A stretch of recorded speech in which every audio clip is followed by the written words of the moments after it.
Hi, everyone. I'm Jane, and I'm 16 years old. I was at a fancy wedding recently.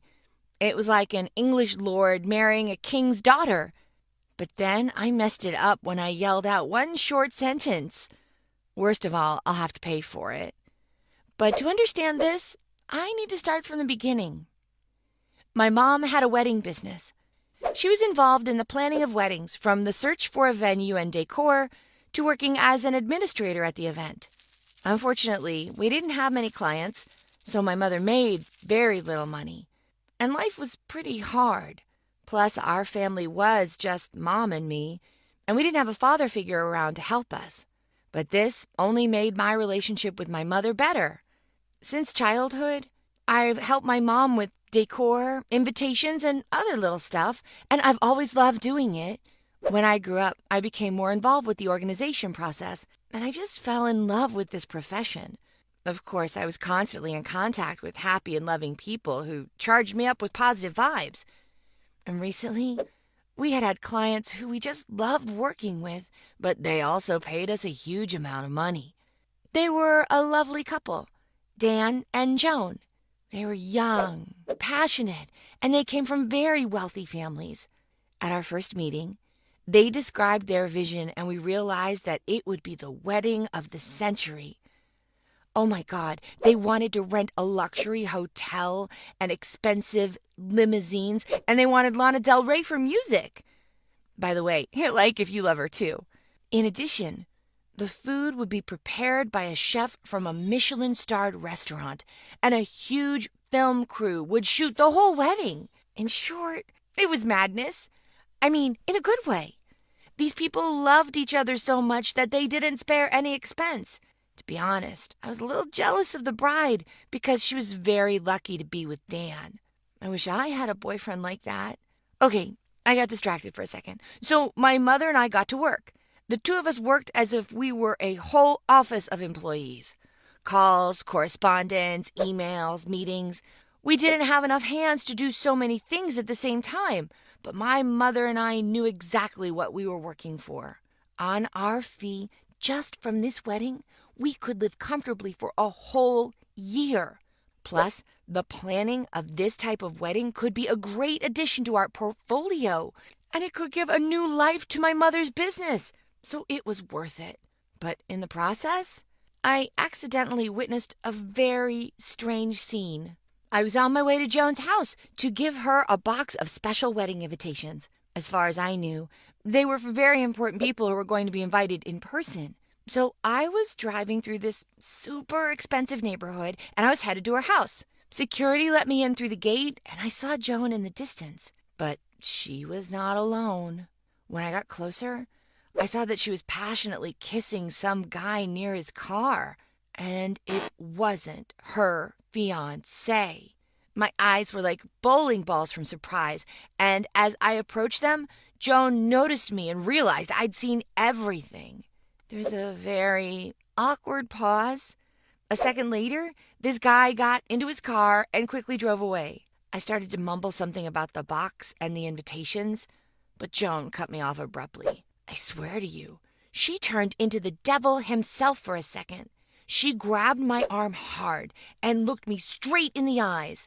Wow, she basically looked into my soul. Then she ordered me to keep my mouth shut and to not dare tell anyone what I had just seen, or she would do something terrible to me. At that moment, I almost cried with fear. I just handed her the box and left. A cocktail of thoughts about what the hell had just happened were bubbling in my head. And with these thoughts, I went back home. It was obvious that Joan was cheating on her fiancé. That's why she yelled at me and ordered me to keep it a secret. But I am an honest person, and I couldn't tolerate infidelity, even if it didn't concern me. The fact is that my mom and dad divorced for this very reason. I remembered how much pain and suffering my dad's betrayal of our family caused. So despite Joan's threats, I decided to tell my mother everything. Unfortunately, she didn't share my views on this situation. She said it wasn't our business, that they should sort out their relationship themselves. Besides, the fee for arranging their wedding would be enough to finally pay off the loan for our house. So, in fact, my mother told me to keep my mouth shut too. only with other words. So I had to force myself to keep working. Oh my gosh.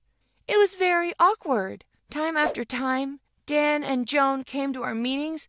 We talked to them, discussed something, and every time I looked into Joan's eyes, and I knew what kind of person she really was. She looked into mine, and she knew that I knew everything. But after the next incident, I changed my mind and decided to reveal the whole truth about her, no matter what. Dan made another appointment, but this time he was alone.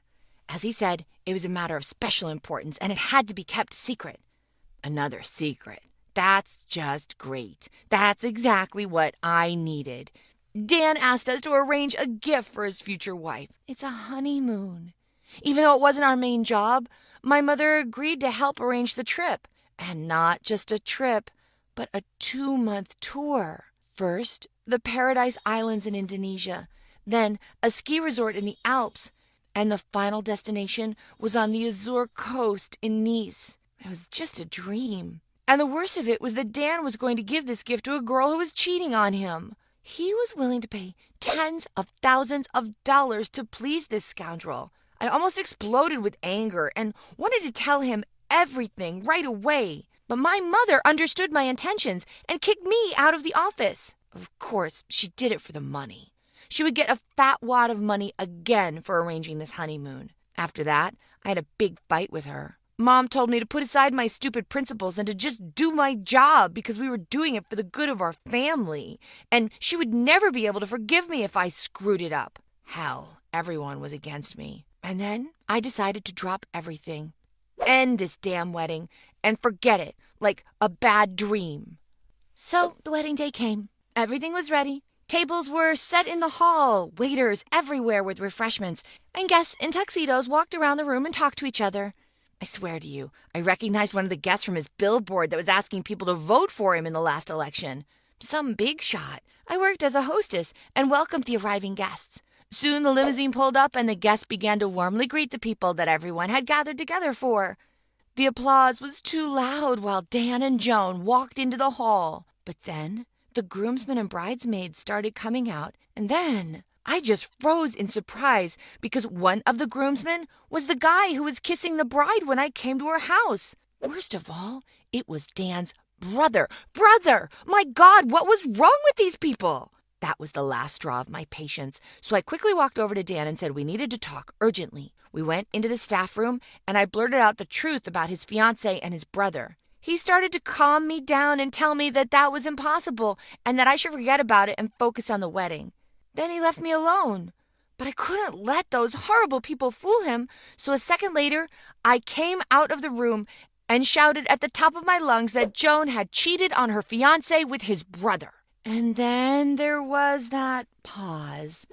In ringing silence, all the guests processed the information. Then they looked at the couple, and the bridegroom's brother began to blush and deny everything. But Joan's reaction was clear.